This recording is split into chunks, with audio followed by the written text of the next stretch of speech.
Quizás pienses que lo peor que ha hecho un futbolista es un mal corte de pelo, compras descabelladas o fallar goles a puerta vacía en partidos importantes. Ramirez. Through here for Torres. He's gonna score again. Oh my word! Pero hay historias mucho más oscuras que eso. Hoy nos fijamos en futbolistas que realmente han matado en la vida real. Now, Samudio's body was never found, and Bruno says he didn't kill her. Y, en la mayoría de los casos, no han tenido que afrontar ninguna consecuencia por ello. Empezamos con un lateral español cuya conducción bajo los efectos del alcohol acabó con la vida de una joven. Marcos Alonso. Marcos Alonso mató a una joven mientras conducía ebrio en Madrid. En 2011, Alonso tenía 20 años y jugaba en el Bolton Wanderers cuando regresó a España durante la pretemporada. Una noche, Teso puso al volante de su BMW y condujo por una zona residencial a más del doble de la velocidad permitida. Viendo, la carretera estaba resbaladiza. Alonso perdió el control del auto y se estrelló contra un muro. Una de sus pasajeras, una mujer de unos 20 años, sufrió graves lesiones en la cabeza y murió poco después. Pruebas revelaron que el nivel de alcohol en sangre de Alonso era casi 3 veces superior al límite legal en España. Fue acusado de homicidio por negligencia, conducir en estado de ebriedad y poner en peligro imprudente. La fiscalía solicitó inicialmente una pena de prisión de hasta 4 años. Sobre el papel, parecía un caso que descarrilaría para siempre la carrera de un joven futbolista. Eso nunca sucedió. Tras años de retrasos judiciales, la condena de Alonso se redujo a 21 meses. Incluso ese castigo desapareció. En lugar de cumplir condena en prisión, llegó a un acuerdo extrajudicial con la familia de la víctima por un valor aproximado de 500.000 euros. Se le suspendió el permiso de conducir durante varios años. Nunca pasó un solo día en la cárcel. A lo largo de todo el proceso judicial, Alonso siguió jugando al fútbol profesional. No hubo suspensión por parte del Bolton. No hubo ninguna interrupción significativa en su carrera. Las organizaciones contra el alcohol al volante criticaron públicamente la decisión, argumentando que la riqueza y el estatus habían influido claramente en el resultado. Fuera de España, el caso apenas tuvo repercusión. A partir de ahí, la carrera de Alonso siguió una trayectoria ascendente ya conocida. Se trasladó a la Fiorentina, donde se reconstruyó su reputación. Luego fichó por el Chelsea,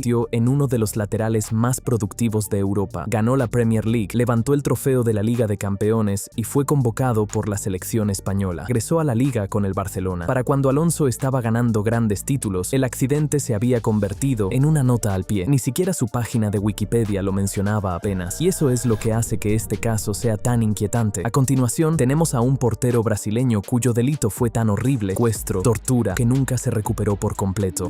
Bruno Fernández. Bruno Fernández de Sousa ordenó el secuestro y asesinato de su expareja. Nunca se ha recuperado por completo. Este es, sin duda, el caso más espeluznante de la lista. En 2010, Bruno era uno de los mejores porteros de Brasil. Era capitán del Flamengo, tenía más de 200 partidos con el club y se le relacionaba con los principales equipos europeos. A los 25 años, era rico, famoso y supuestamente estaba a punto de alcanzar el reconocimiento internacional. Entonces, desapareció Elisa Samudio. Elisa era la expareja de Bruno y la madre de su hijo. Ella lo había demandado por manutención infantil, pues de que él negara la paternidad. Poco después de presentar su demanda, la policía finalmente reveló la historia cuando el primo adolescente de Bruno confesó. Según el testimonio judicial, Bruno organizó el secuestro de Elisa. La llevaron a una propiedad remota, la torturaron y la mató uno de sus cómplices. Supuestamente, fue desmembrado. Algunas partes fueron dadas de comer a los perros y otras fueron enterradas o desechadas. Hasta el día de hoy, sus restos nunca han sido encontrados. Bruno fue declarado culpable en 2013 y condenado a 22 años de prisión por asesinato, secuestro y ocultación de un cadáver. Ese debería haber sido el final de la historia. No lo fue. Tras cumplir poco más de 6 años, Bruno fue sorprendentemente puesto en libertad en espera de la apelación. Casi de inmediato, brasileño de segunda división Boa Esporte lo fichó con un contrato profesional. Los aficionados protestaron, muchos de las mujeres protestaron. La madre de Elisa suplicó a las autoridades que lo detuvieran. Nada de eso importó. Bruno incluso concedió entrevistas en las que mostró poco arrepentimiento, calificando el asesinato de un error y diciendo que la gente estaba tratando de enterrar sus sueños. Reflexionemos sobre esto. Una mujer fue secuestrada, torturada, asesinada y descuartizada, y Bruno hablaba de su carrera futbolística. Más tarde fue detenido de nuevo y luego puesto en libertad otra vez bajo el sistema penitenciario penitenciario semiabierto de Brasil, lo que significa que solo tiene que permanecer bajo arresto domiciliario por la noche. Intentó volver varias veces con clubes de divisiones inferiores. Durante un tiempo, incluso logró regresar al fútbol profesional. A continuación, tenemos a un atleta afincado en Londres que vivió una doble vida hasta que lo atraparon.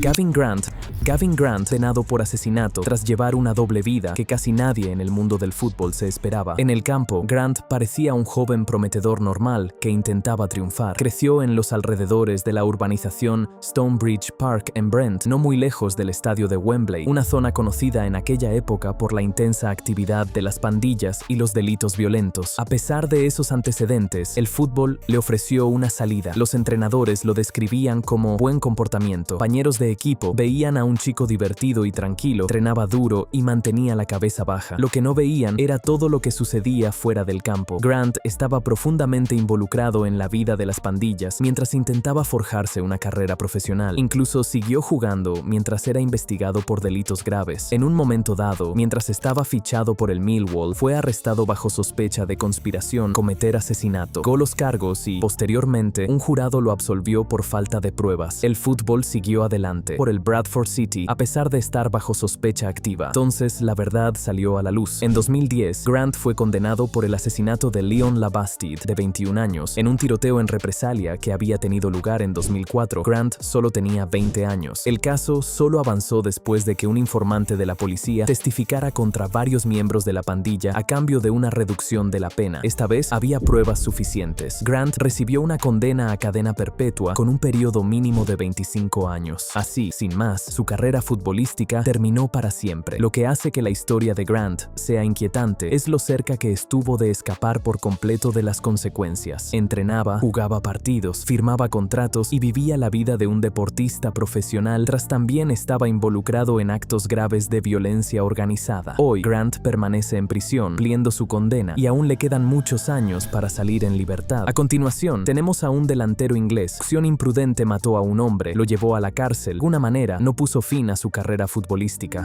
Patrick Kluivert. Patrick Kluivert mató a un hombre en un accidente de coche cuando solo tenía 19 años. Esto ocurrió en 1995, justo cuando Kluivert se estaba convirtiendo en el niño prodigio del fútbol holandés. Acababa de ayudar al Ajax a ganar la Liga de Campeones. Era rápido, potente, tenía un gran talento técnico y ya se hablaba de él como una futura superestrella. Entonces, una noche en Ámsterdam, todo cambió. Kluivert conducía el BMW M3 de un amigo por una zona residencial a más del doble de la velocidad permitida. No tenía seguro para el auto. Cuando otro conductor intentó dar la vuelta en U, Kluivert vehículo. El conductor, teatro de 56 años y padre de 2 hijos, murió en el acto. Su esposa sobrevivió, pero sufrió lesiones graves. Para empeorar aún más las cosas, Putman era un fanático del Ajax de toda la vida. El hombre que lo mató era la joven estrella más brillante del club. Los investigadores confirmaron más tarde que Kluivert circulaba a unos 104 km/h en una zona de 50 km/h. Admitió haber excedido la velocidad, pero negó haber conducido de manera peligrosa. El tribunal no estuvo de acuerdo. Fue declarado culpable y, sin embargo, el castigo fue casi nulo. Ni prisión, ni sentencia suspendida. Solo 240 horas de servicio comunitario. Los aficionados holandeses se volvieron contra él de inmediato. Las multitudes comenzaron a corear "asesino" en los partidos del Ajax. De la noche a la mañana, Kluivert pasó de ser un héroe nacional a un villano público. La presión se volvió insoportable y en menos de un año abandonó los Países Bajos por completo y fichó por el AC Milan. A partir de ahí, el fútbol volvió a tomar el control. Reconstruyó su carrera en el Barcelona. Se convirtió en uno de los delanteros más temidos de Europa, títulos de liga y marcó 40 goles con la selección de los Países Bajos. Quinto en la votación del Balón de Oro con solo 19 años. Él fue una carrera de enorme éxito. Pasando a otro caso, tenemos a un delantero inglés que mató a un hombre sin que ello tuviera repercusiones. Lee Hughes mató a un hombre tras perder el control de su auto en una carretera británica. En noviembre de 2003, Hughes conducía su Mercedes cuando se salió de su carril y chocó de frente contra otro vehículo. Graham, un pasajero del otro auto, murió en el acto. Otras 2 personas resultaron gravemente heridas. Hughes no se detuvo. En cambio, abandonó el lugar del accidente con su pasajero y se fue a casa. Solo se entregó al día siguiente. Los fiscales argumentaron más tarde que Hughes huyó porque había estado bebiendo y quería evitar una prueba de alcoholemia. Para cuando la policía finalmente lo localizó, habían pasado más de 36 horas. No había forma de confirmar su nivel de alcohol en sangre. En ese momento, Hughes tenía 27 años y jugaba para el West Bromwich Albion. Acababa de de ayudar al club a ascender de vuelta a la Premier League viendo un sueño. Se había abierto camino desde el fútbol no profesional, marcaba goles por diversión y finalmente había llegado a la cima. Entonces intervino la justicia. Hughes fue declarado culpable de homicidio por conducción peligrosa y condenado a 6 años de prisión. Cumplió poco más de 3 antes de ser liberado por buena conducta. Para la mayoría de las personas, matar a alguien y cumplir una condena significaría el fin de una carrera profesional. Para Hughes, a los pocos meses de su liberación, fue fichado por el Oldham Athletic. Incluso emitió un comunicado pidiendo a los aficionados que no emitieran juicios morales. Hughes respondió de la única manera que sabía, marcando goles. Más tarde jugó para el Blackpool y el Notts County, donde volvió a ver puerta con regularidad a pesar de la controversia que lo rodeaba. Pero Hughes no dio precisamente un giro a su vida. En 2012 fue acusado de agredir sexualmente a una mujer en un hotel de Londres. Aunque se retiraron los cargos más graves, fue condenado por agresión simple y multado. Años más tarde se declaró en quiebra. Finalmente acabó en el fútbol no profesional, jugando hasta bien entrados los 40. Pasando a otro caso, tenemos a un delantero de una liga inferior cuya conducción peligrosa mató a su propio compañero de equipo. Que sucedió después fue aún peor. Bob Newton.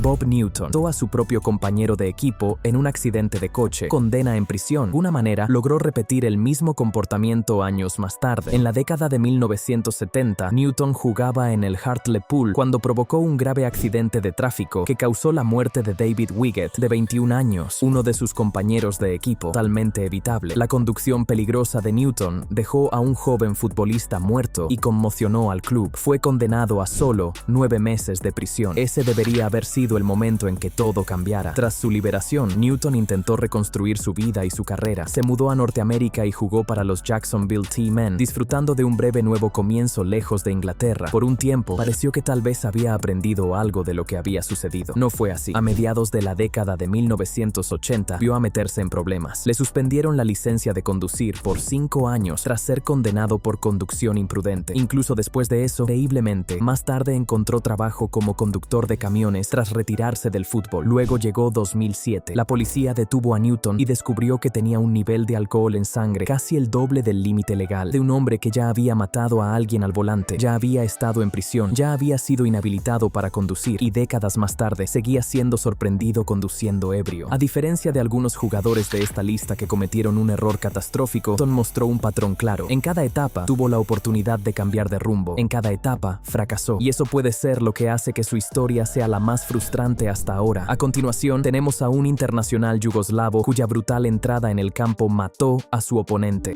Muhamed Mujic. Muhamed Mujic no mató a nadie con un auto ni con un arma. Su caso es más extraño, más lento y en cierto modo incluso más inquietante. Todo comenzó con una entrada en el fútbol. Mujic fue una estrella de Yugoslavia en los años 50 y principios de los 60, medallista de plata olímpico y pieza clave de la selección que llegó a las semifinales del Mundial de 1962. Era conocido por ser un delantero duro y agresivo, el tipo de jugador que nunca rehuía los duelos. Esa reputación volvió para atormentarlo durante el partido inaugural de Yugoslavia, torneo de 1962 contra la Unión Soviética. En un partido muy tenso, Mujic entró con fuerza contra el defensa soviético Eduard Dubinsky. La entrada fue brutal. Dubinsky sufrió una grave fractura en la pierna. Sorprendentemente, el árbitro dejó que el juego continuara, pero la propia Federación de Fútbol de Yugoslavia quedó horrorizada. Inmediatamente enviaron a Mujic a casa en desgracia, poniendo fin a su mundial en ese mismo instante. En ese momento, parecía solo otra fea lesión de fútbol. No lo fue. Dubinsky nunca se recuperó del todo. Años más tarde, se desarrolló un cáncer en el tejido cicatricial alrededor del lugar de la fractura. Los médicos relacionaron el tumor directamente con la lesión original. En 1969, Dubinsky murió con solo 34 años. 7 años después de esa entrada, un hombre había muerto. Mujic nunca fue acusado de ningún delito, pero desde el punto de vista médico, la cadena de acontecimientos era clara. Una entrada imprudente en un campo de fútbol provocó complicaciones que acabaron matando a otro jugador. Es la entrada más letal de la historia del fútbol. A continuación, tenemos a un joven prodigio argentino cuyo viaje nocturno terminó con la muerte de 3 amigos.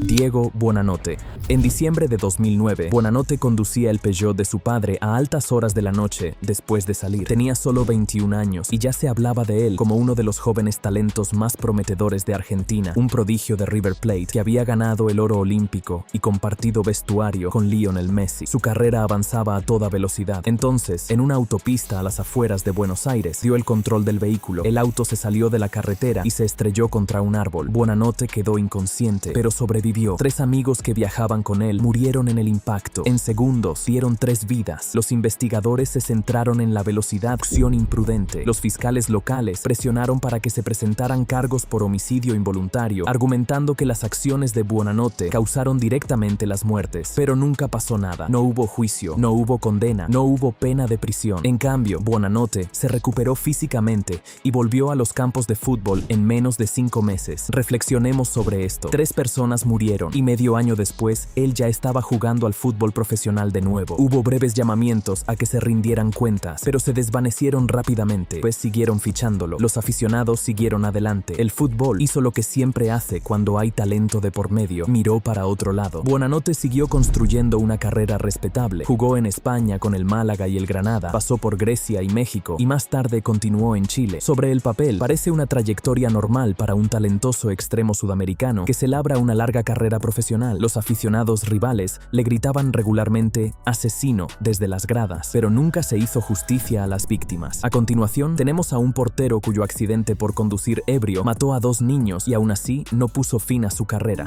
Luke McCormick.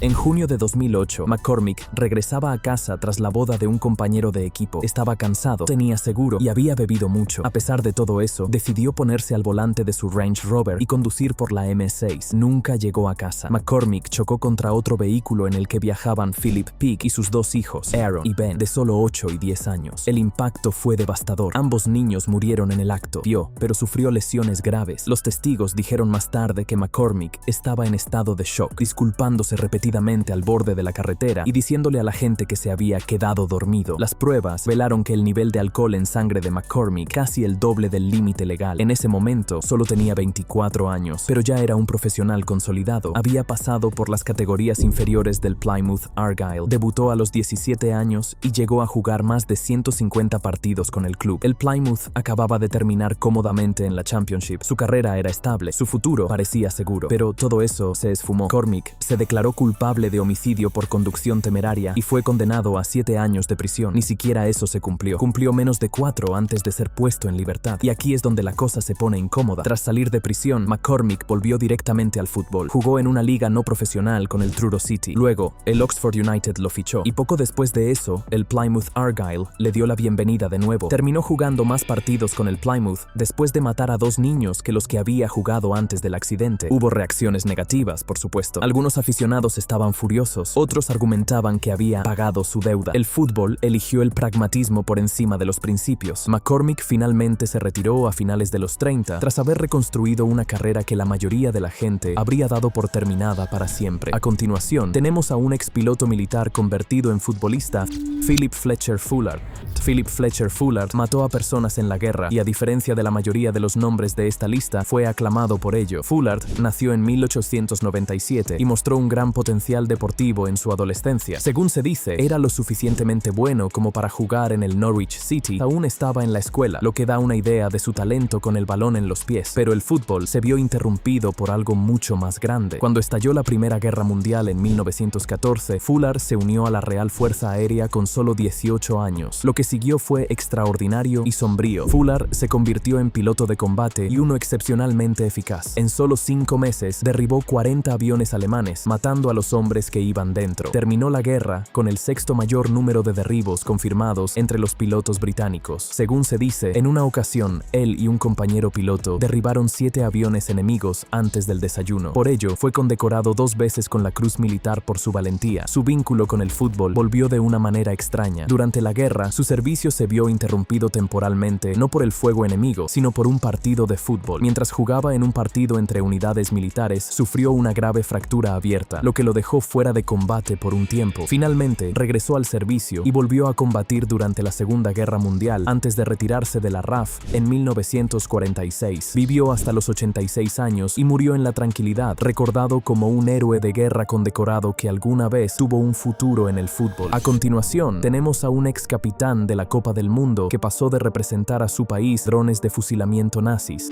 Alexandre Villaplane. Alexandre Villaplane participó personalmente en ejecuciones y ayudó a dirigir escuadrones de la muerte nazis. Dejemos que eso cale por un segundo. Villaplane no era un jugador cualquiera. Fue capitán de Francia en la primera Copa del Mundo, en 1930. Jugó al fútbol al más alto nivel. Llevó el brazalete de su país. Durante un tiempo, fue genuinamente respetado en los círculos del fútbol europeo. Luego, su vida se descarriló por completo. Tras retirarse, Plane cayó en la delincuencia. Fue arrestado por amañar carreras de caballos y cumplió una breve condena en prisión. Cuando estalló la Segunda Guerra Mundial y la Alemania nazi ocupó Francia, Villaplane vio una oportunidad en lugar de un peligro. Comenzó a delatar a miembros de la resistencia francesa, intercambiando vidas por protección. En poco tiempo, estaba trabajando directamente con las SS. Villaplane ascendió en el escalafón, dio en líder de lo que se conocía como la Brigada del Norte de África, un grupo de colaboradores encargado de dar caza a combatientes de la resistencia y a civiles judíos. Los sobrevivientes lo describieron más tarde como cruel, codicioso y perturbadoramente entusiasta de la violencia. No se limitaba a dar órdenes. Plane extorsionaba a las familias, prometiendo perdonar la vida a los prisioneros a cambio de dinero, para luego ejecutarlos de todos modos. Participó en fusilamientos. Solo en un incidente, su unidad asesinó a más de 50 personas en un solo día,